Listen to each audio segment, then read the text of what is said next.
how we're doing. Sorry, I'm a day late. Sorry, I'm a day late for what's being the show here this week. Sorry. Had a lot of stuff going on, my friends. A lot of stuff going on, my friends. A lot of stuff going down in the city, but we're getting through. Here, let me get this mic over here. Shit. So how we doing? Alrighty, so yeah, that was Godsmack right there. So there's a good chance I'm going to probably do a Godsmack review, being there here in Vegas last Saturday, April 13th of 2024. But before we get too far, I just got to make sure I tell you that we still got a lot more rocking to do, bitch. Basic setup here today. Got the magic hat, I've got magic lamp here. I've got the Slipknot character that I've already had up here once, but I wanted to pretty much put this up here because this marks, I just got my spot, guaranteed locked in spot for the Sick New World Music Festival. It's going to be co-headlined by Slipknot. So I've got it's a VIP spot too, so we're always going to be towards the front. And it's supposed to be close to 80 bands. I'm not going to list them all. A bunch of great bands, some not so known bands. And it's going to be a lot of fun. I've never done an all-day music festival. I know some of you are probably thinking, what? You never done? No, I never have. I've never done an all-day music festival or like 2 or 3 day festival. This will be my first festival in general. I've done a lot of concerts, like you go to a venue for 2 to 5 hours, depending on the show. And then you leave and you go home or you go back to the hotel. I've never done like where we're going to get there at like say 11:30. Show starts I think noonish, and then we're going to be there until 1 in the morning, partying down, listening to rock and roll literally all fucking day. So we've got the theme song out of the way. We've got that out of the way. This was for the Vibes Tour. This is episode 24, season 2 of the show, overall the 49th episode. But like I was saying before I got off track there, this is called the Vibes Tour for this particular Godsmack stretch here. Intimate evening with Godsmack is what they were calling this, because they usually, when they come to Vegas and do the Vegas show, they usually do like a bigger venue, where they're going to do like pyro and explosions all over and fire, even some like fire and shit. This wasn't like that. This wasn't even the standard Godsmack set. Like I've seen him, I think I've seen him twice already. This is the third time. The other 2 times I've seen him pretty much the same set list. Great set list, don't get me wrong, it's awesome. But not much change. This time, they had some of the songs they've been playing, but they also played not only Godsmack tunes, but there's also going to be some tunes mixed in here that aren't even Godsmack tunes. I'll explain that when we get to the set list. First, we got to get to the opening act. Before we get to Godsmack, you got to get to the opening act. His name was Bastian decruz, and I say his name because it's just him and his guitar. He's a singer-songwriter, very talented. I'm going to try to get this guy some likes. Apparently he didn't get a particular record deal that he was trying to get, or an album deal, what do you want to call it nowadays. He didn't get signed up to his deal because he didn't have enough social media likes and subscribers. Dead serious. I mean, he was talking about that on stage. So he's trying to show people, hey, this is what I do. If you like it, check me out. He's on all those social media platforms. He's trying to get his numbers up. He's trying to do a thing, He's trying to do a thing. I'm trying to do my thing. You know what I mean? So let's do it. Let's do our thing together. Grow what we're trying to grow. His is so he can eat.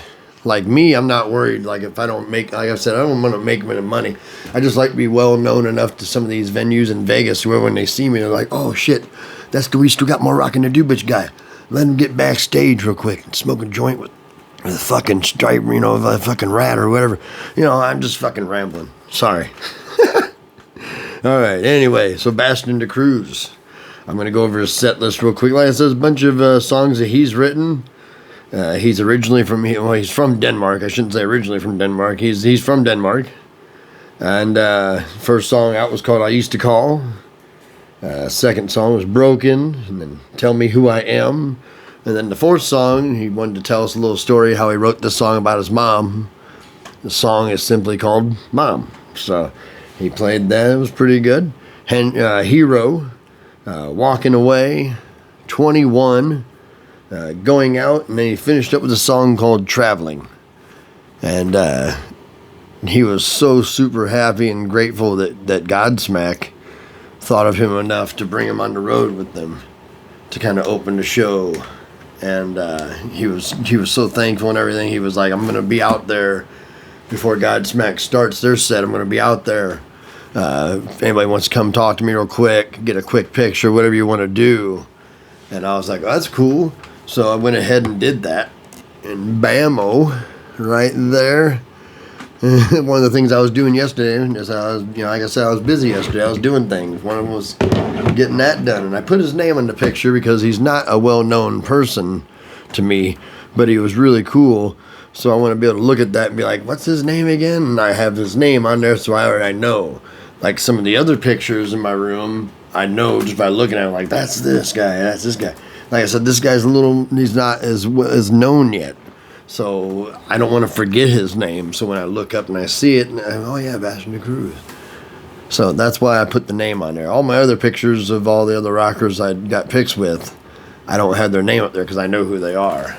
Like I said, I didn't even know Godsmack was going to have an opener. I honestly didn't. So, but they had him, cool guy. I love it when they do the meet and greets, especially for free like that. He's just trying to get his name out there a little more. If he can get a couple subscribers out of it, I am going to subscribe to him on Facebook. I need to do that. I completely lost track, so I need to do that for him. But yeah, man, we're just trying to do, just trying to grow as people and as a platform and stuff. So good set. I really enjoyed it. Right after I got done doing the pick with Bastian, I turned around. And who is there? Who is that guy? That guy right there is the lead singer from one of my favorite bands, Mudvayne. And that made my night right there. Like, that was awesome. That was awesome. That was badass. I did ask him if he was at the Disturbed concert from a couple months back, remember, a month and a half back or so. And he said, yeah, I was there. I was like, I told my fucking son that was you. I said, that's Chad right there. And you were in the next section over, so I didn't want to run over there in the middle of everybody stand up and jamming and bother you with the pick then and shit. There's a little more intimate setting in between. Kind of like a little area where people are hanging out, sitting around, getting their drinks refilled, using the restroom, that kind of stuff. And so I seen him in that area, a little more appropriate to stop him there than say, go find him at his seat. Like, I seen him sitting over in this section somewhere. There he is. I mean, like, a little intrusive. But in that setting right there, he walked right in front of me. I couldn't say nothing. I couldn't just be like, hey, I couldn't be like, I'm not going to say nothing to Chad Gray. No, man, I'm going to say something, man. I fucking love Mudvayne. Huge fan right here of Mudvayne. The only thing I forgot to ask him, when are you guys going to do another Vegas show? Because this last North American tour, they didn't hit Vegas on that particular stop. The time before, when they weren't headlining, they stopped. But not this time. So I forgot to ask. So my bad. All right, we've talked a little bit about Godsmack before. They're from Lawrence, Massachusetts. The name Godsmack was from Alice in Chains' song Godsmack off the Dirt album.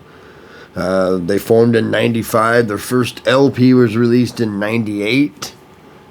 I believe they had an EP that came out earlier than that, but I don't worry too much about EP stuff unless that's like their main one. If a lot of people know the Godsmack album cover, the first one's that girl with the piercings and stuff and that look on her face. She's known as like the Godsmack girl. And so, Sully Erna, lead singer, rhythm guitarist. He's fabulous. One of the founders, of course, of the band, Robbie Merrill. He's been with the band the whole time, lead guitarist. Actually, my bad, bass. I was reading one name ahead, my bad. Tony Rombola he's lead guitar. And since 2002, they have Shannon Larkin on drums. And he's also drummed with two other bands, well, more than two, but two big ones, Candlebox and Ugly Kid Joe, that Shannon Larkin has drummed with. So, he had some experience already before joining the band in 2002, which is cool. So it's pretty much a lot of the 3 out of 4 originals. They even added in another guitarist in there and a keyboard guy also. I couldn't find their names. I couldn't remember their names from the show. Sorry. All right. But the first song they're going to come out with, and they didn't do like part of it, like they did the whole thing, was Time by Pink Floyd. Because, and so you're like, what? And it's like, yeah, they did that. What it is, this show is not just about Godsmack playing their tunes. They wanted to play a few tunes that they loved to listen to when they were growing up. So I thought that was really cool. Completely different way to start off the Godsmack show than what they would. So that was cool. Then they're going to play a bunch of Godsmack tunes. So they play Love, Hate, Sex, and Pain. Then they play, of course, the famous Voodoo, which is one of the songs I think that put them on the map for Godsmack was Voodoo. Turn into Stone, Spiral, One Rainy Day. And then this next one they play, though, really got a lot of us going. Really cool. Led Zeppelin's No Quarter. And when I say they do these songs, I'm not talking like they do like a medley form with, no, they cover the song front to back, you know what I mean? They don't leave out parts. They don't doctor it up. They covered the song, and it's one of my favorite Zeppelin tunes. Hopefully, if you all listen to Zeppelin, it's one of yours as well. It's a badass tune. If not, if you don't know what I'm talking about, YouTube, Led Zeppelin, No Quarter, and enjoy yourself for a little bit. I think about 7.5 minutes you can enjoy yourself with that song. It's badass. The vocals, the instrumentals, it's fucking Led Zeppelin. You can't go wrong with Zeppelin. I don't care what anybody says. Zeppelin will live forever. And it was great to hear it covered. That's awesome. Tool is also covered No Quarter on an album, on a live album. Really good version of it too. The 8th song, they're going to do another cover song called Nothing Else Matters by Metallica. Elton John has been quoted to say that this is one of the greatest songs ever written. And when he said that, James Hetfield from Metallica, big strong James Hetfield, was tearing up because he was like, wow, Elton John loves my song that much. I might have even talked about that before, but I've seen the interview when Elton John said it, and you see James Hetfield's reaction as Elton John is saying it, and it's one of them interviews that's pretty cool to see when you got a guy like Elton John who says that, and it is a great song, and Godsmack did a great job of it. And then they play a couple songs, Serenity, Touche. And then this next song was called Truth, that Sully had written after he discovered that his, I don't know if it was just a girlfriend or fiance, was messing around on him, and he had to end a 7-year relationship. Wrote this song called Truth. Pretty good tune. It's going to be on the new album that just getting ready to come out or just came out. Sometimes I'm kind of iffy on some of that shit. I'm mainly talking about the show, so sometimes I'm missing some of the other details about like new shit coming out. But check it out, Godsmack Truth. I bet you can probably find it. You might even be able to find the version that they played live somewhere online. It's a good tune. I thought it was really good. And then they play another song called Growing Old, Lighting Up the Sky with the Moon Baby outro. Which they did some different things with the background screen and stuff too. It was pretty cool. And then they kind of step off stage for a second. Of course, people cheer and stuff. They don't stay out too long. They're going to come back and do like an encore kind of thing. They do Under Your Scars, which is a really cool rock ballad. And they turned it into an organization that's called SCARS that isn't just treating like one thing, but treats multiple things: suicide prevention, depression, drug abuse, drug addiction, that kind of stuff. You know what I mean? So and I believe I talked about when I did the Stained and Godsmack review in season 1, episode 17. If you don't remember that one, so check it out. And pretty good song. You know what I mean? Really listen to the words and stuff. It's a good song, very well written, beautiful song.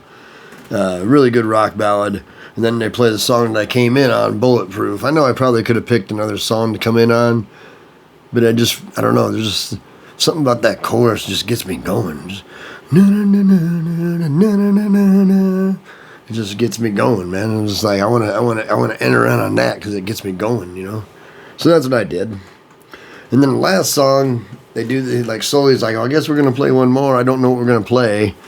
And I don't know if this was like a planned thing. He's just acting like he doesn't know what they're going to play. He's like, I'm going to leave it up to the band. And then they just got to make sure I know the words of the song they're going to be playing. So then all of a sudden they, boom, boom, ba-da-da-doom, doom, ba-da-da-doom. And for some of you who know that, that's a poorly done version of Come Together right there that I just did.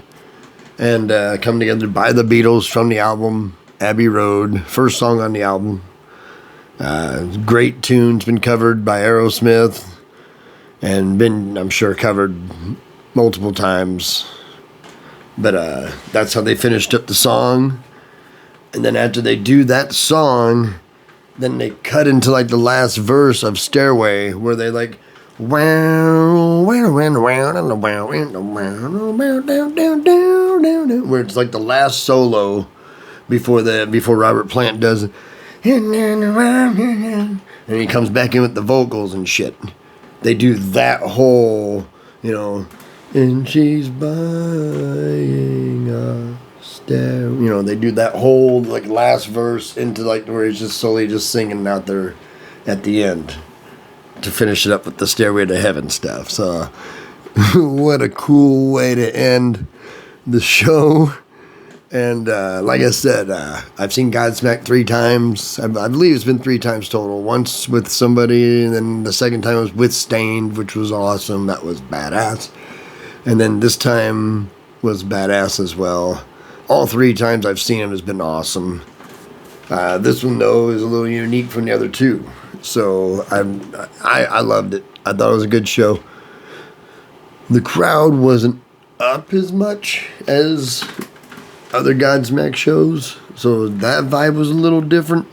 I don't know if it was the venue vibe or just the way it rolled for that particular show, but either way, it was a great show, and had a great time.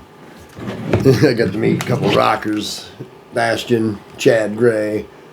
I mean, like I said, man, I was super stoked about that, meeting Chad Gray. I knew he lived in town. It was cool too because his like wife was right around there too. I wouldn't have cared if she would have jumped in to pick. That'd have been cool too. You know, because I know he's always with Shannon. They go to a lot of rock shows throughout town, and that's fucking cool. And it was so cool. He's just so personable. I'm from the area that he's originally from as well. So once I told him where I'm originally from, he was like, "Really?" And I was like, and he was like, "Are you serious?" And I was like, "Dude, make that shit up." He kind of laughs. A good point. And we did the pick, so that was cool, man. I'm gonna go and jump off here now. Y'all be good. Stay healthy and shit. Take care of each other, and don't forget to like and subscribe, man. After next week's episode, I might take a little bit of time off from the show just to kind of regroup, refresh. I've had a lot of stuff go on the past month and a half or so, and I'm honestly just ready to go do like a stay vacation somewhere here in town. Take a couple of days where I just hang out by myself and turn off my phone for a couple of days and just have a couple of days where I don't have to constantly do stuff because I've been so busy. That's why I didn't do the show yesterday like I normally would on Tuesday. I was so busy taking care of business. Yeah, wasn't much of a day off for me. But alrighty, I'm going to get out. Keep rocking. Remember, we still got a lot more rocking to do, bitch. Got the ace of spades and the joker there. And the hat from Dad's hat. Alright guys, keep rocking. Night night. Keep that butthole nice and tight. Lots of lube from the tube.